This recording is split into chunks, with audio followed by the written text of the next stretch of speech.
Hi, so my name is Odion and I'm from Spiralink, and today I'm going to be talking about how we created our magazine and how we created our poster. So firstly, I'm going to start with our poster. So in our poster, we have the main image of the antagonist, and this was shot taken a Canon 600D image, which was then uploaded and imported onto Photoshop. And we decided to add a lot of scratches on top of the image to create a more gory effect because our genre is horror.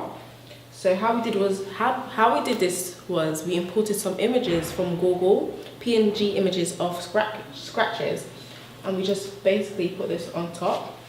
And for the forest background behind the main image of our antagonist, we got some images of Google, also PNG images that we just used overlapping layers and put it behind the image to create a more gory and interesting effect. Also, as you can see, we have different fonts for our title and our mastheads and our cover line.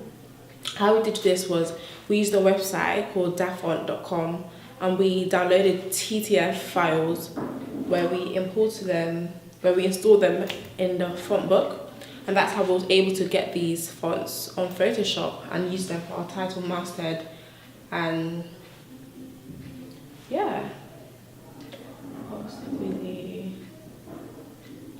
So we also used the text tool to just control the sizing of the text so that obviously the text here is a bit smaller than the masthead. We increased the size of the masthead so it stands out.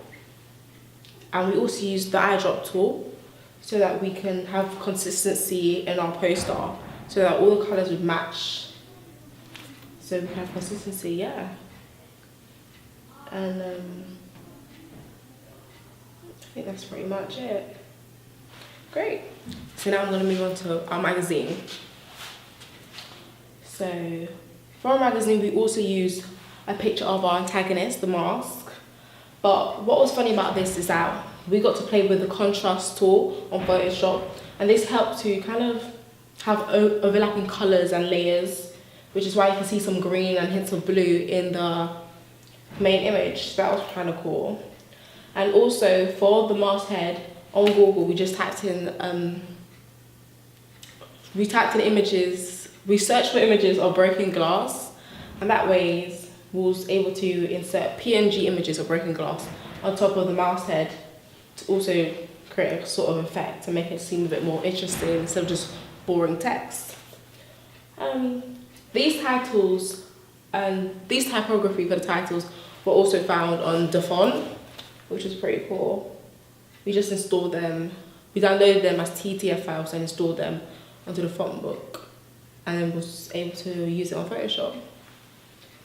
The behind the scenes here, we used the shape tool to create a rectangle, and that's how I was able to create the shape. This was also created by inserting an image on Google of a film strip, PNG image. So that's how I was able to create this film strip here. But we also installed images from behind the scenes of when we were shooting our trailer. So it just helps. It's a bit more interesting for the audience to see what was actually going on in some of the scenes in our trailer. So we tried to incorporate that in our magazine.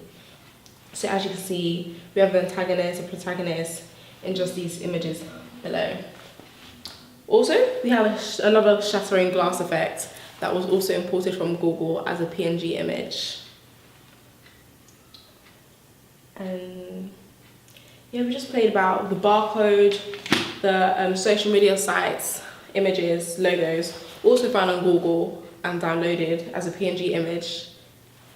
And oh yeah, for the film shoot, we also we played with the contrast and decided to darken the colour of the film strip so that it's a bit more, so that it goes a lot better with our magazine, with the theme that we were trying to create.